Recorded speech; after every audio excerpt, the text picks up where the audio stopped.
Yeah, I guess to officially welcome everybody here. It's great. Thank you for joining us tonight. So tonight is the second in our three-part series before Chanukah, which is titled Finding Your Inner Light. And so interviewing three community personalities on their journey towards faith and leadership. And so tonight we have Rabbanit Judith, which is very exciting, or Judy as she's known in our community here. And she's a very successful lawyer and as well Sydney's very first Orthodox female rabbi. So very excited. I'm very excited to be in this discussion together with Rabbanit Judith tonight. And, you know, maybe I'll start off, Judy, by asking you, tell us a little bit about your background and let's go back to the beginning. Okay, so I guess I looked at this as a sort of charting as I was sort of thinking about it, my faith journey. I was sort of like charting out my journey and thinking about when I really started thinking about Hashem, about God, and about faith. And I think it probably was when I was a teenager. And I think one of the most profound experiences that I had that really shaped my understanding of Hashem and my relationship with Hashem was that in year 10, we didn't have Y to I as we have now, where we had these heavily subsidized trips to Israel. And so I was interested in going to Israel, but I wasn't going on IST. And then I heard about this Bible quiz and that the prize was a trip to Israel. And so I thought, okay, I'm gonna study for this and see if I can get that trip to Israel. And through studying for that Bible quiz, what I actually did was get this bird's eye view of Jewish history and of the Tanakh. And from that, I saw the different relationships that Hashem had with the various protagonists in our story. So, you know, the relationship that Hashem had with the Avot, with the forefathers, with the Imahot, with Moshe, with Bnei Israel, the tumultuous relationship that he had with Bnei Israel and with the kings. And what you could see by like reading basically the whole of the Tanakh essentially was also the different relationships that Hashem had with the different people. So, you know, as you read the story, you really sense this closeness that Hashem had with Moshe and the friendship that he had with David and his exasperation at the betrayal of the Jewish people all the time. Elie Wiesel says that, you know, the tragic figure in the Tanakh is really Hashem because he is continually betrayed and we continually disappoint him. And nonetheless, he's still there when we cry out to him. But I think that what I got from sort of reading these stories was really this understanding of a relationship and that faith was a relational experience. And I had this relationship with Hashem. Now, this relationship, I think, changed over the years. So, you know, in my sort of younger years, for me, it was always a matter of, you know, you pray to Hashem because you can't do it yourself. There's something that's beyond your control that you want to fix. And so you pray to someone who controls everything. And it's really about, you know, the relationship there is one of asking, please Hashem, do this for me. Please Hashem, give this for me. And I think as I sort of grew and matured, it was kind of there was sort of this realization that it changed from tenli, from please give me, to saying Yehi Ratzon, may it be your will, Hashem, and to accept that while I had a sort of certain small perspective on the world, Hashem at the same time had this perspective from the beginning to the end of time and across the universe at the same time. And that prayer really was about, there was that sense of control that I wanted, but really what it was about was sort of admitting that you had to relinquish your control and that sort of submitting, if you like, to Hashem's will. And so then what you have is this request that it be Hashem's will, Yehi Ratzon. And I think then I sort of progressed to really understanding that, well, actually, all you can control is yourself. And you've got to kind of just accept what Hashem's going to deal out to you. And so it's a matter of just, when you pray in terms of that relationship and talking to Hashem, it's accepting his will and requesting that you have the strength to meet or deal what he deals out to you, essentially. Which is might change.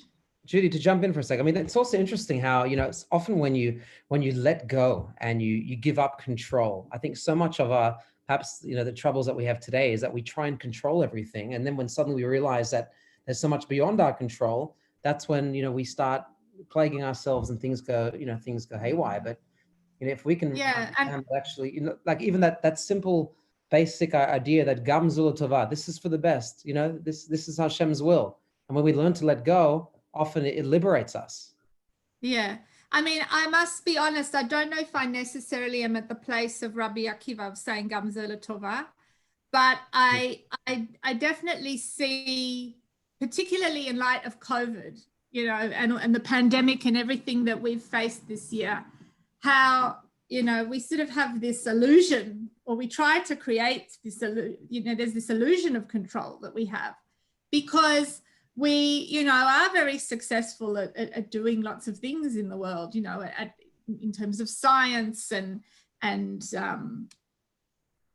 progress and all the rest of it we look in this world. But really, I guess what this pandemic has shown us is that we don't have control. And part of the anxiety, I think, for people, that what I just heard now, that when they're shutting down the borders and so, the anxiety is around that lack of control, of that lack of predictability. Right. So, maybe there is that, to reduce that anxiety, it's about realizing that you acknowledging that you don't ultimately have that control. I think it's a hard thing. Right. It is a hard thing to do. Yeah. Yeah. And can I ask you as well, I mean, so it's interesting, the different stages that as you grew older and had different experiences, and I guess connecting initially through the depth of the Tanakh and the stories of our heritage, coming across Hashem. How did you, in your own mind, we refer to Hashem often in the patriarchal as he. How did you, I guess, connect with Hashem in, I guess, the various different formats that Hashem comes across in the Tanakh? Yeah. So I guess I like referring to God as Hashem, the name, I guess, because for me, it's sort of not gendered. So talking about Elohim, or talking about, Avinu Malkeinu, our Father, the Melech, seeing Hashem in that way, I guess, is quite gendered. But for me, I always thought, even within the Tanakh and the stories that were there, it in a non-gendered way, really. And the name, I guess, sort of encompasses all names in a way. So that's how I kind of envisaged Hashem. And I think that what you see in the Tanakh is you see the masculine and the feminine elements of Hashem come through. Sometimes he does relate as a king, but sometimes also as a mother, sometimes as also like as a partner in a relationship. So for me, there was that sort of, as the stories moved, there was that sort of fluidity. And I didn't really see it in necessarily a gendered way. I will say though, like in terms of gender, when I was 18 after school, I went to Israel and I studied in the old city in Jerusalem in a seminary there. And that was where I think I felt a gendered experience of Hashem. And I'll tell you, it was the feminine manifestation of Hashem, because really living in the old city, you come to really have almost an intimacy with the city, and Yerushalayim becomes more than just the stones and the ruins. Being able to go down to the Kotel anytime you want, seeing the shades and the color of the Kotel and the walls. there really was this sense that there was more there than just those stones, and that there really was a presence. And we talk about Hashem as a presence. We say there's the Shekhinah, which comes from the word shachen, which really, you know, shachen is a neighbor, which means like to dwell. There's this sort of resting. And I really felt, I think, more palpably in Jerusalem, but I've carried it with me, I think, throughout my life, this sense of Hashem dwelling, of Hashem just resting there near you. Beautiful. So very, very personal, very kind of relatable. You know, when you feel someone's residing next to you, you can almost reach out and touch them. You feel like they're part of your lives intimately. And how did that personal experience, you know, feeling that Hashem is so close to you, how did that kind of compare to other people that you met, or people eventually that, you know, your family members? Yeah. So the thing is, I guess the way that I conceived of Hashem, or I dealt with Hashem, was like that, this sense of a presence, but also this sense of relationship. So it was always about a relationship, as I spoke about, like in the Tanakh, but then also this idea of a community, of a faith community. So, you know, growing up, I was I went to a Jewish high school, but I was the only religious child in the class. And that didn't really bother me very much. I had friends and I kind of did my own thing. In about year 9, I sort of discovered B'nai Akiva, and I discovered that there were all these people who sort of were like me.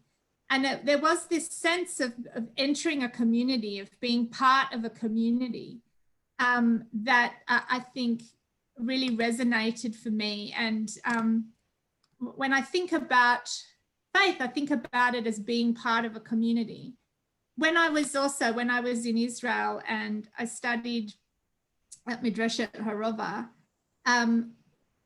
so I went on this B'nai Akiva program. I was at a modern Orthodox seminary, and the big sort of the modern Orthodox, the pillar of modern Orthodoxy was Rabbi Soloveitchik, and a lot of the teachers that taught us were students of Rav Soloveitchik. And what really impressed me, or made a real impression on me, was his work, a self-described sort of confession called The Lonely Man of Faith. And in that, he describes, and what sort of blew my mind was the way that he described the account of creation as really the two sides, that there were two sort of explanations of creation, two stories of creation, which symbolized the two different elements of human beings, Adam 1 and Adam 2. And Adam 1 was sort of out there, you know, mission was to, you know, conquer the earth and subdue it. It was about pursuing dignity and asking how, you know, all those things that we talked about, how sometimes we feel we're in control about. And then Adam 2 was the one who asked why, and, you know, was sort of contemplative. But in both scenarios, they were situated in a community. So Adam 1 in a sort of work creative community, and Adam 2 in a faith community.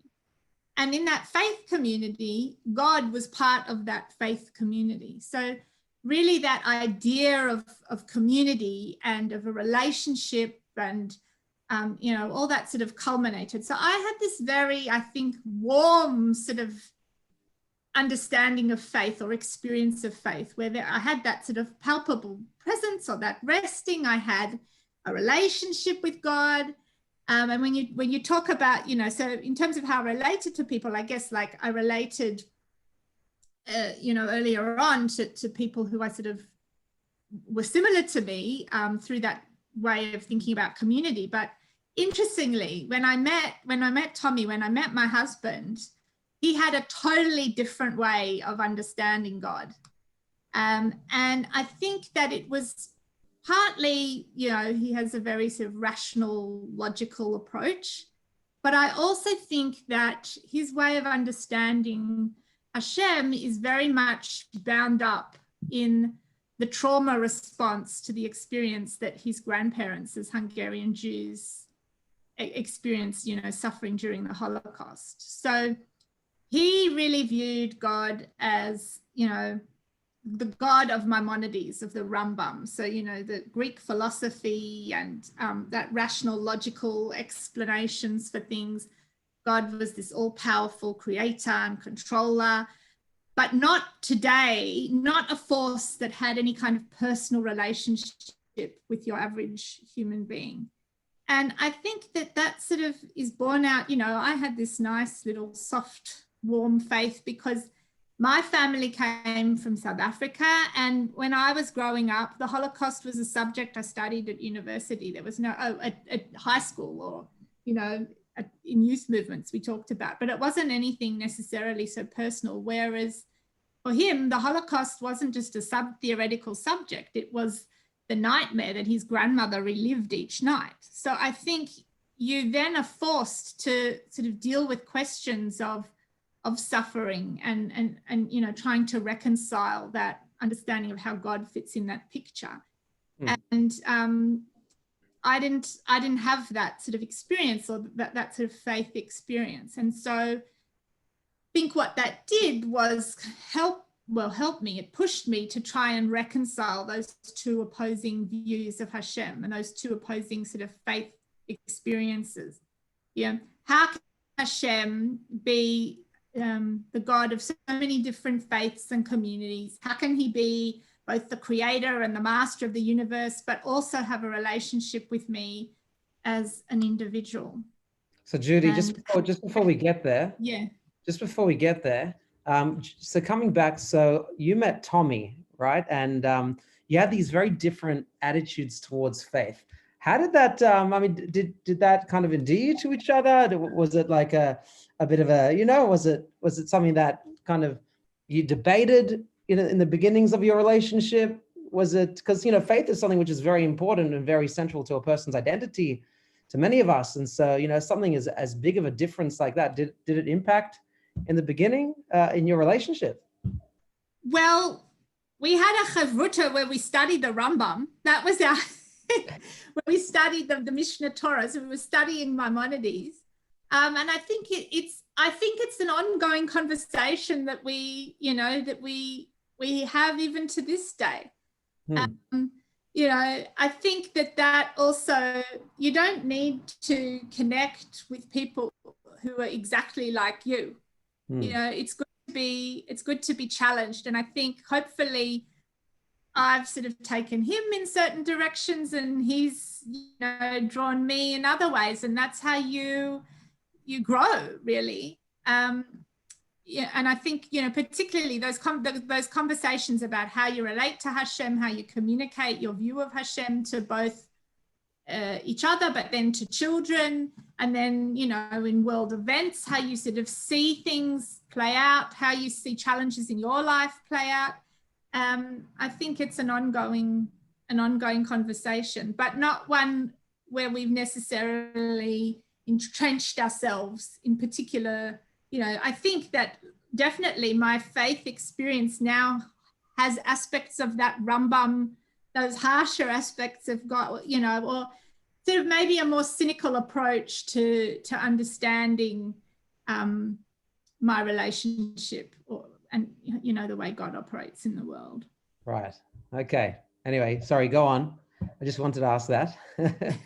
I think it's a very interesting, I mean, the way you point out, you know, the Holocaust survivors, you know, which is to where Tommy's from versus your, you know, upbringing and background.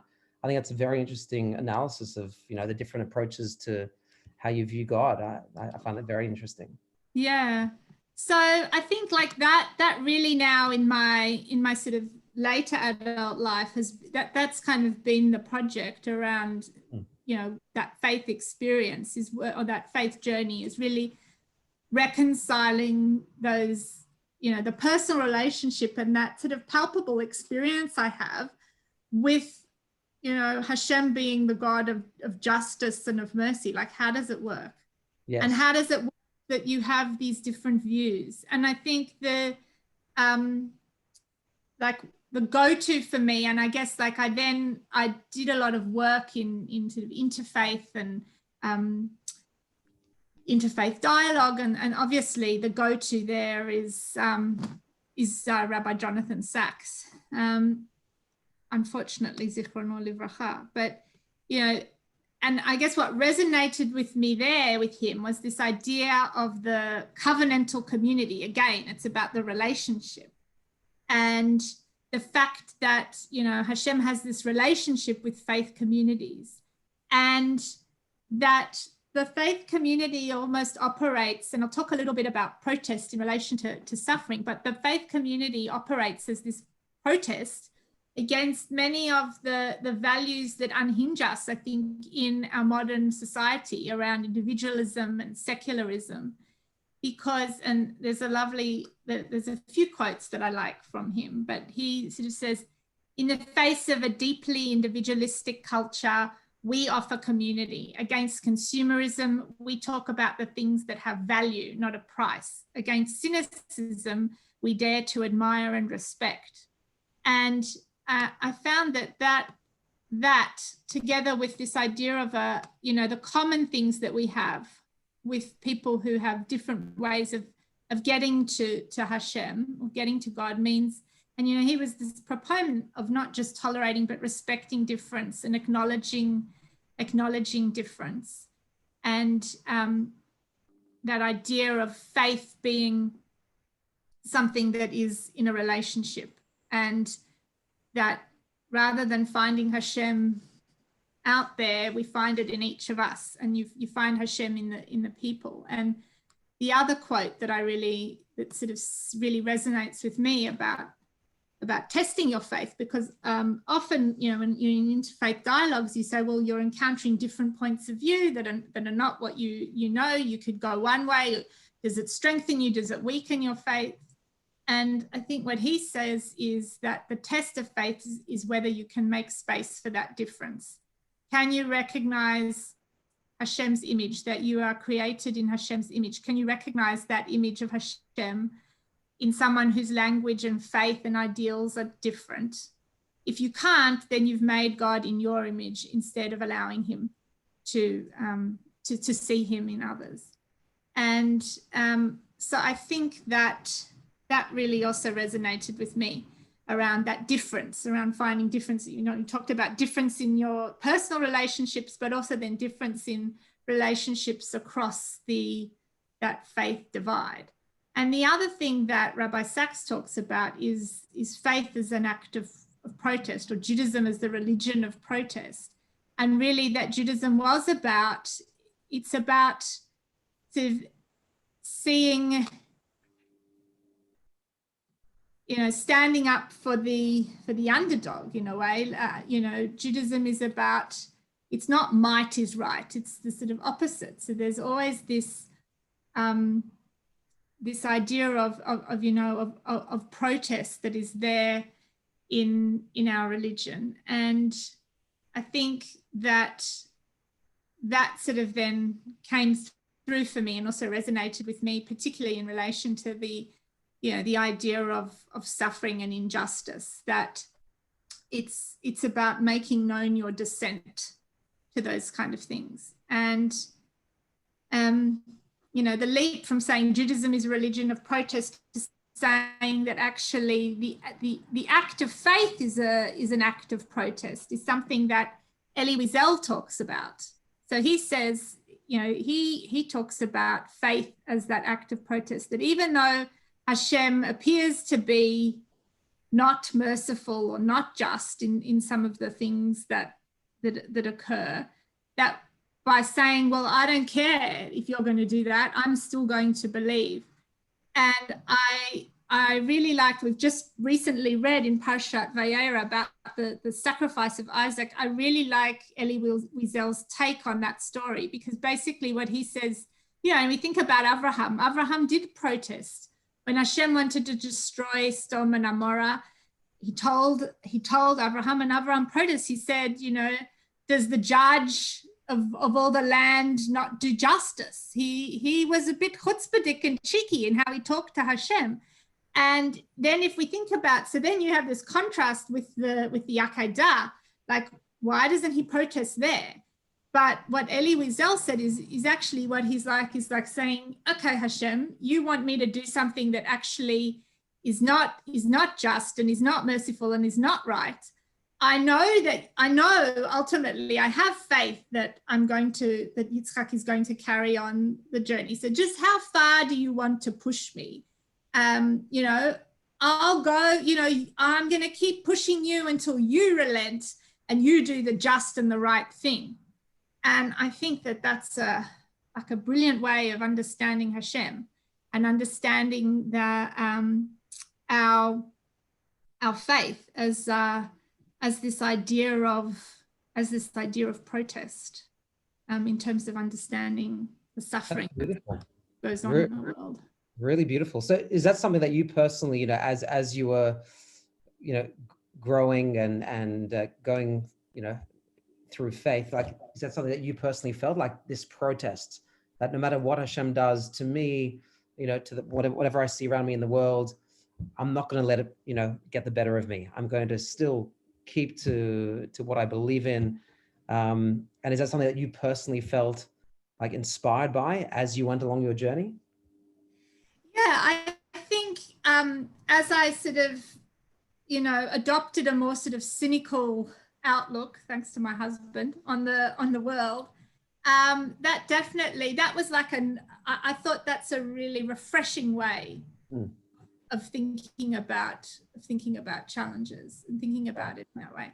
I think, and I think also that idea of Judaism as a religion of protest and of protest for justice, particularly for me, I guess, in the work that I do. Like, I chose to work in the field of social justice and, you know, with, you know, violence, women experiencing family violence. So, you know, there it's really about saying, well, Judaism sees that these things, the world is not right, and it offers a path to fix that. So, yeah. That's how I've sort of adopted it in my.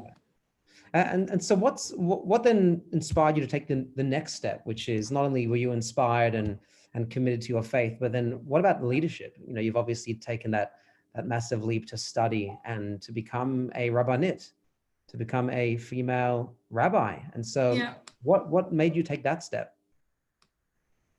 I mean, I don't know if that was necessarily,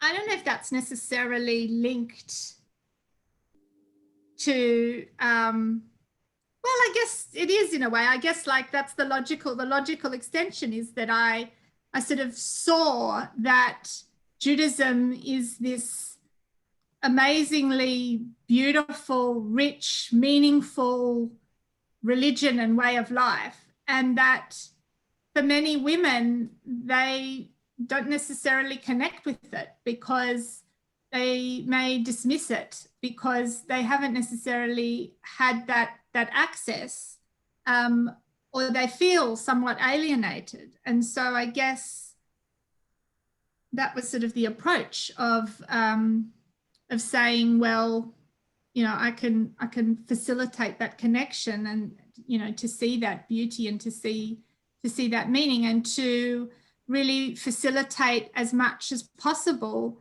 connections, inspiration and participation for women. Yeah. And what do you see the role of a rabbi as?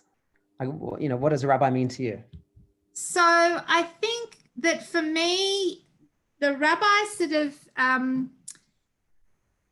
has this role as, you know, when I talked about that idea of Hashem as presence, of sort of dwelling there and sitting there, I think I really see the rabbi as someone who sits as almost like that spiritual companion, that person who sits there, as the word in Hebrew is a melaveh, someone who accompanies someone on their journey. And a rabbi is someone who you may sort of connect with at these liminal points in your life when, you know, there's a significant event or a significant spiritual experience or a challenge. And the rabbi is really there as that companion. So they do not necessarily have the answers to all the questions. They don't have the answers necessarily to those questions around suffering that I talked about. But they follow you and they walk with you on that journey. And when you are feeling alone and it's dark, the rabbi holds up the lamp and, shines the light, not necessarily on everything in the world, but maybe just on those few steps in front. And the rabbi really, doesn't either, push you in a certain direction, but shows you a path with that light and walks beside you. And, I think, that's that idea of presence, that's how I sort of see, that's how I see the role of the rabbi. That's how I see my role. Beautiful. That's a beautiful way to describe it. I really love that. Very nice. And I want to ask as well, I mean, Chanukah's coming, right? It's like the light at the end of the year, right? It's the last festival at the end of the secular year and especially this year, it's been quite a challenging year for many, many people. And what do you think is a beautiful Chanukah message, like to give to people, to bring them that light, or that, because Chanukah is also the festival. It's really a victory of faith, the Jewish faith over Hellenism.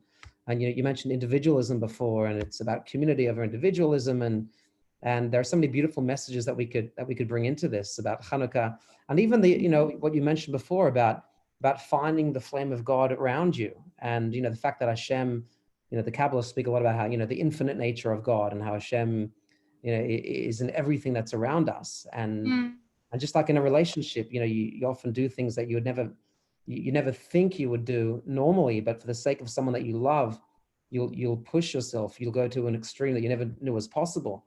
And so perhaps we can see in the miracle of the oil, the whole idea of a miracle is doing something beyond. It's breaking the laws of nature. And in essence, it's God saying, look, I'm bending over backwards for you. I'm breaking nature. And this oil is only supposed to last for one day, and it's going to last 8 days. So, I mean, I see so many beautiful comparisons and similarities to this beautiful festival of Chanukah that can give us hope and inspire us, especially after such a dark year. Yeah, I think there's this one particular, in terms of also, I guess, that idea of reconciling our faith, the faith with suffering. And, in terms of Chanukah, that idea also of that might is not right necessarily all the time. And Chanukah also, it was about protest, right? It's all those ideas that I've talked about, about protest. And there is this Gemara in Menachot, in Masechet Menachot. And I think this kind of this encapsulates I think the way that I have reconciled that sort of innocent faith with the more cynical faith and theodicy, and understanding suffering and understanding protest within this. So the way the Gemara goes is like this.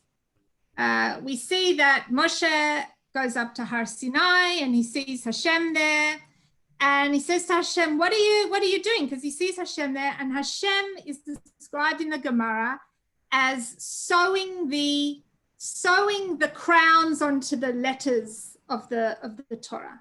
And he says, what are those crowns for? What's the purpose of those crowns? And Hashem says to him, in the future, there's going to be this guy called Akiva ben Yosef, and he's going to derive a whole lot of halachot from these crowns.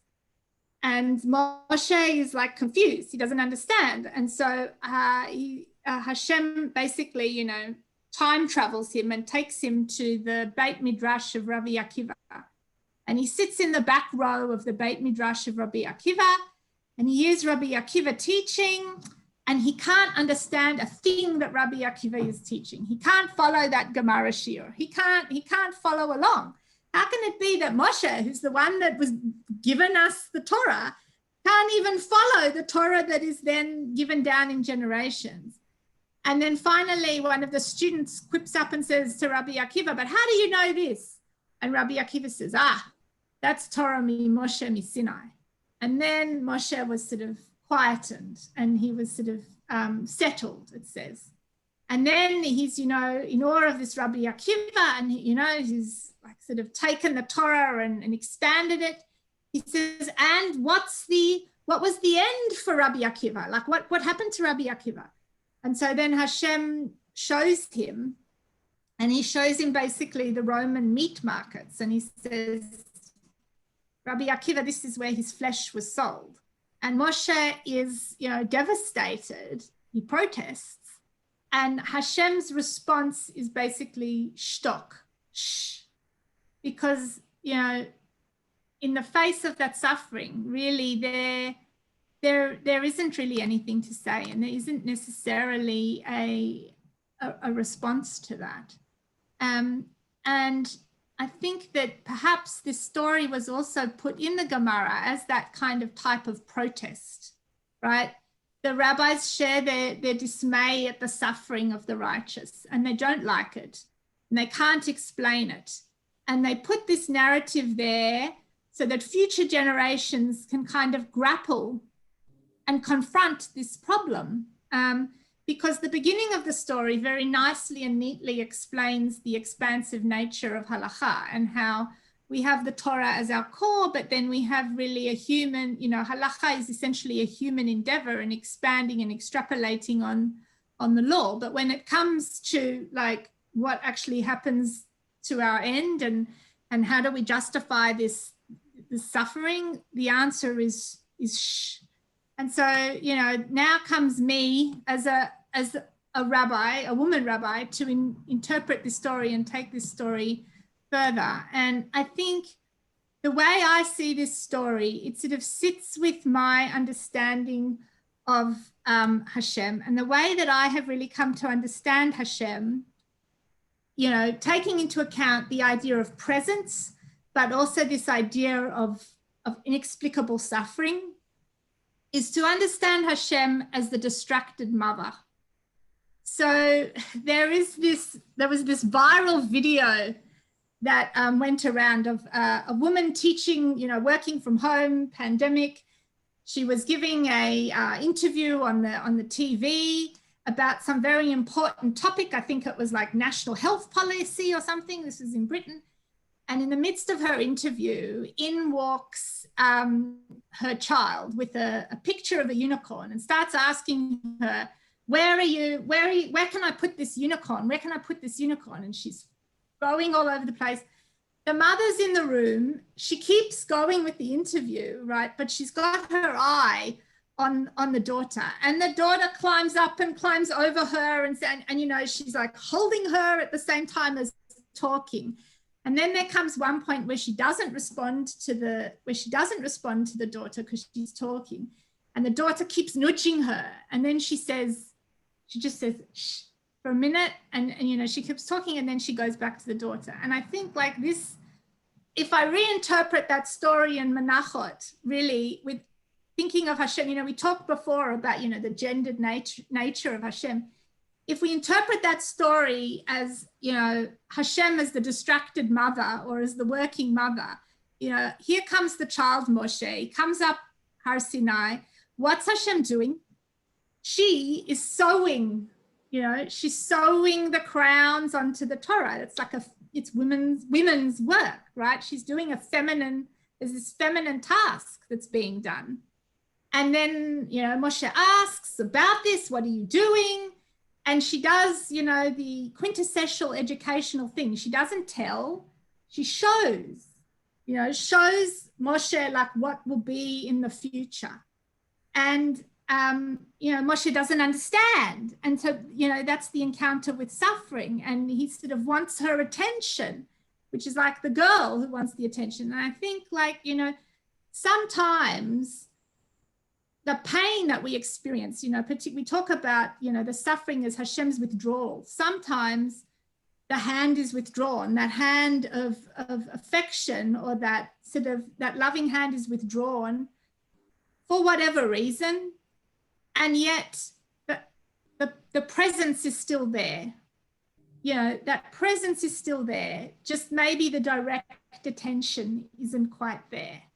And I think that is, for me, a way of sort of reconciling with my faith, this idea of the presence, of Hashem, but also that idea of protest, and that idea of, maybe not having Hashem directly involved in everything that you do, where everything neatly works out with sort of hashgacha pratit. There's sort of a cynical element in me as well that says, well, sometimes the hand is, the hand that sort of strokes you gently is withdrawn. And that's the suffering we experience. But Hashem is still there. And we can't see that perspective in terms of what, of what Hashem is doing. Sometimes you need that hand withdrawn to grow, sometimes to learn. Sometimes you have to learn that your needs can't be answered all the time. And I think the traditional commentaries say that shtok, that Hashem says, is kind of like more a shush. But I sort of see it as, like a shh, because sometimes when children have tantrums or cry because the world isn't fair, you can't explain rationally or logically. There's no explanation that you can give that is going to calm them down. Sometimes you just have to hush and you have to hold, or you have to just hush and let them be. And then, they come to it themselves. But so I see that shtok as really the hush. It's just, Hashem, I'm here, but I can't give you the answer that you want, but I'm here. I think with Chanukah as well, Chanukah it comes in the Northern Hemisphere at a time of darkness, right? Of uncertainty. So we should know Hashem is here. Very beautiful. Wow. Very, very interesting perspective. And just a few comments. Firstly, I don't think it applies just to the mother. I've had a number of instances where I've been a distracted father, as I think you've noticed, me with my little kids up on trying to give a drasha, and they're running around my little lectern there. Fair comment. And I will, that's right, because, fathers are definitely part of the half of parenting. So yeah, we can say a distracted parent. Yes. But also, I mean, the story that you gave from the Gemara in Menachot, I mean, to me, I remember the passage in the Torah where it speaks about Aaron and the death of his two sons. And the Torah says, Vayidom Aaron, that he was silent. So again, we see that same thing that you're saying, the power of silence, and how sometimes you could find yourself in silence. And I think there's a deep message there that often we're so busy giving our own interpretation. We're so busy assigning whatever meaning we want to assign to certain things, that sometimes when you just pause and have that pause, and come face to face with what's actually in front of you, that actually can take on a totally different meaning. And I think that's the message of Adam 2. Adam 2 is about just being. Adam 1 is about working and creating. Adam 2 is about being. And I think that's also the message of the Shekhinah. Yes. The Shekhinah just dwells. Which is the whole message of the Shabbat, which is the idea of being comfortable in your own silence and having one day a week just to appreciate the Shekhinah, the presence, how God dwells in the world and in your life. Yeah. Lovely. Lastly, I think we have time for one more question. Lastly, I mean, how's the personal journey been for you? You're obviously, talking about protest, and, you're the only woman rabbi in Sydney. And that's obviously, kind of breaking new ground and entering the Orthodox rabbinate. I mean, how's that journey been for you? Have you found you've been welcomed among the Orthodox rabbis? I mean, you seem pretty busy. Watching you online, seems like every single night you have something on. You're being asked to speak here and speak there. I mean, how's the journey been? Have you enjoyed it? Has it been tough? What have the challenges been? What's been most rewarding for you? Tell us about that.